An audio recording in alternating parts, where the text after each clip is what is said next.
Iran ने पहली बार किया S-400 डिफेंस सिस्टम का टेस्ट। जंग के बाद पुतिन ने खामेनी को दिया ताकतवर हथियार। अब इजराइल के लिए तेहरान की फिजा में घुसना नहीं रहेगा आसान।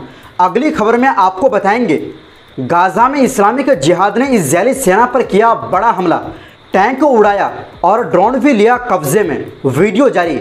इसी के साथ आपको बताएंगे इजरायल के कट्टरपंथी मंत्री का भड़काऊ बयान, गाजा को बताया अभिन्न अंग यानी अपना हिस्सा, यहूदी बस्तियां बनाने का किया ऐलान, दूसरे नेता ने लगाई फटकार। और साथ में आपको बताएंगे ब्रिटेन के प्रधानमंत्री का फिलिस्तीन को मान्यता देने का ऐलान, लेकिन रख दी ऐसी शर्त। आपको आगे बताएंगे क्या है वो शर्त। दोस्तों खबरें काफ़ी इंपॉर्टेंट है, उससे पहले जो भी साथी चैनल में पहली बार आए हैं तो सब्सक्राइब ज़रूर कर लीजिए। तो बिना समय गंवाए बात करते हैं खबरों की। दोस्तों ईरान और इजरायल के बीच जो 12 दिन की जंग हुई थी उसके करीब 1 महीने बाद ईरान ने अब एक ऐसा कदम उठाया है जो पूरे मिडिल ईस्ट की ताकत का बैलेंस बदल सकता है। रिपोर्ट है कि ईरान ने पहली बार रूस के S-400 एयर डिफेंस सिस्टम का ऑपरेशनल टेस्ट किया है। ये दावा ईरान की एक वेबसाइट ने किया है। ये टेस्ट 26 जुलाई 2025 को इस्फहान शहर के पास किया गया, जो तेहरान से करीब 440 किलोमीटर दक्षिण में है। इस्फहान कोई आम जगह नहीं है, यहाँ ईरान की न्यूक्लियर साइट है जिस पर पहले अमेरिका और इजराइल हमला कर चुके हैं। अब वहाँ S-400 की तैनाती ये दिखाती है कि ईरान ने इस सिस्टम को ज़मीन पर एक्टिव कर दिया है। जानकारों का कहना है कि ये अमेरिका और इजराइल के लिए सीधा मैसेज है कि अब तेहरान के ऊपर से आसानी से हमला नहीं किया जा सकेगा। यानी ईरान अब आसानी से अमेरिका और इजराइल के बड़े से बड़े और ताकतवर फाइटर जेट को मार गिरा सकते हैं। दरअसल पिछले जून में इजराइल ने दावा किया था कि उसने ईरान के एयर डिफेंस सिस्टम को तबाह कर दिया था, जिसमें S-400 सिस्टम भी शामिल था। और इजराइल तो यहाँ तक दावा किया था कि ईरान का एयर स्पेस अब उनके कंट्रोल में है, यानी ईरान के हवाई क्षेत्र पर इजराइल कब्जे का दावा किया था। लेकिन अब हालात बदल चुके हैं। दोस्तों S-400 दुनिया के सबसे ताकतवर एयर डिफेंस सिस्टम में से एक है और इसकी मौजूदगी से ईरान का हवाई इलाका पहले से कहीं ज़्यादा सुरक्षित हो गया है। रिपोर्ट के मुताबिक ईरान ने जो सिस्टम टेस्ट किया उसमें बिग बर्ड और ग्रेव स्टोन जैसे एडवांस रडार, कंट्रोल यूनिट और कई मिसाइल लॉन्चर शामिल थे। सबसे खास बात ये कि इसमें इस्तेमाल हुई 48N6E3 मिसाइल 380 किलोमीटर दूर तक टारगेट को मार गिरा सकती है। हालांकि ईरान सरकार ने अब तक इस टेस्ट की कोई आधिकारिक पुष्टि नहीं की है, लेकिन OSINT प्लेटफॉर्म ने S-400 जैसे रेडार सिग्नल पकड़ने का दावा किया है। एक्सपर्ट मानते हैं कि S-400 की तैनाती से अब इजरायल के F-35 जैसे फाइटर जेट्स के लिए तेहरान और उसके मिलिट्री ठिकानों तक पहुंचना आसान नहीं होगा। यानी ईरान बड़ी आसानी से इजरायल के फाइटर जेट को मार गिरा सकते हैं। वहीं दूसरी ओर दोस्तों मंगलवार को अल जजीरा ने कुछ खास वीडियो फुटेज दिखाए हैं जिसमें इस्लामिक जिहाद की सैन्य शाखा सराया अल कुद्दस ने गाजा शहर में इजरायली सेना पर एक जाल बिछाकर बड़ा हमला किया। बताया गया है कि यह हमला गाजा के अल तूफा इलाके के पूर्वी हिस्से में हुआ। इसमें लड़ाकों ने इजरायल के मरकबा टैंक को बम से उड़ाया और एक इजरायली खुफिया ड्रोन को जब्त कर लिया। वीडियो में दिखाया गया है कि कैसे पहले से थाकिब नाम के एंटी टैंक बम को बड़ी सावधानी से उस जगह पर लगाया गया जहां इजरायली गाड़ियां आने वाली थी। जैसे ही इजरायली सेना वहां पहुंची, बम ब्लास्ट कर दिया गया। वीडियो में ये भी दिखाया गया कि ये सारा हमला बहुत सोच समझकर और टाइमिंग के साथ किया गया था। इसके बाद जिहाद के लड़ाकों ने उस इजरायली ड्रोन को भी कब्जे में ले लिया जो उस वक्त जासूसी कर रहा था, जो कि इस्लामिक जिहाद के सैन्य विंग के लिए एक बड़ी कामयाबी है। दरअसल पिछले शुक्रवार को भी सराया अल कुद्दस ने देर अल सवा के इलाके में इजरायली गाड़ियों पर बारूदी सुरंग बिछाकर हमला किया था। वीडियो में देखा गया कि ज़बरदस्त विस्फोट के बाद गाड़ियों में आग लग गई।